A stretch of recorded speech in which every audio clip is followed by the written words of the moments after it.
Je m'appelle Bérénice Kehen, je suis expert comptable dans un cabinet lyonnais qui compte 80 collaborateurs.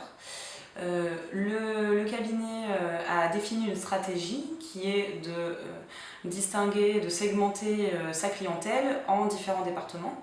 Et pour ma part, je m'occupe du département start-up.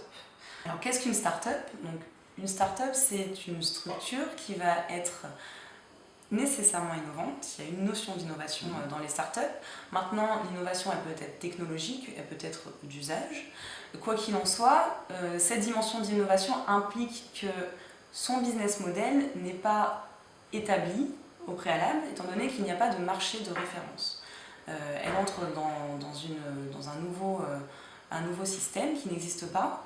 Et on va l'accompagner pour définir ce business model qui ne va pas être clair au début pour elle.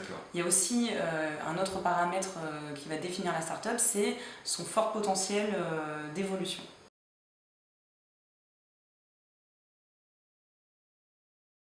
Alors, une start-up va avoir un besoin de conseil qui va être extrêmement poussé, encore plus poussé qu'une structure traditionnelle. Elle va être besoin d'être accompagnée de façon plus approfondie. Elle a une façon de travailler qui est itérative, donc elle teste sur son marché et elle recommence. Donc il va y avoir beaucoup d'ajustements à mettre en place et nous, on va leur accompagner notre dimension technique pour clarifier cette zone d'incertitude dans laquelle la start-up se situe. On est là pour les aider à accoucher de leur stratégie, effectivement. Alors, le fait d'accompagner les startups nécessite de s'imprégner de leur vocabulaire, d'entrer dans leur monde, qui est très différent du nôtre. Il ne faut pas, pour autant, il ne faut pas que nous imposions notre vision de leur métier. C'est eux qui viennent avec leur idée, avec leur innovation, et il faut qu'on arrive à concilier à la fois leur monde avec le nôtre et que l'on s'adapte à leurs besoins et leur univers. Ça nécessite de passer beaucoup de temps à leur côté. Il y a une dimension d'écoute qui est extrêmement importante. Il faut les faire parler. Donc effectivement, c'est consommateur d'un temps très important. Il faut accepter l'idée qu'il faille passer beaucoup de temps en amont pour pouvoir parvenir à les accompagner de la façon la plus optimale possible. Dans un premier temps, il faut admettre que se lancer dans ce type de projet, donc créer un département qui soit spécifiquement dédié aux startups et qui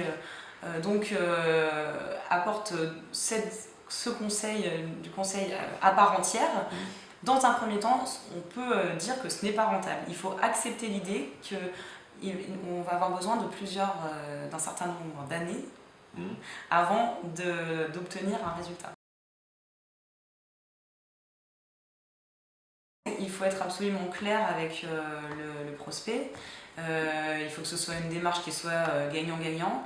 Donc l'idée, c'est de lui annoncer dès le départ que nous, dans un premier temps, on ne va pas être gagnant sur ce travail, mais que à terme, lorsqu'il réussira, nous réussirons aussi. Sa réussite est la nôtre.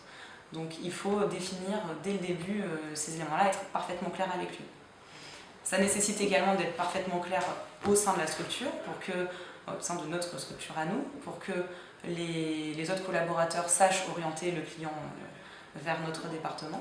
On fonctionne dans une logique de gamme. On a 3 gammes. La première gamme, c'est la réponse aux nécessités, aux obligations réglementaires. La gamme 2, c'est l'accompagnement dans la gestion du client.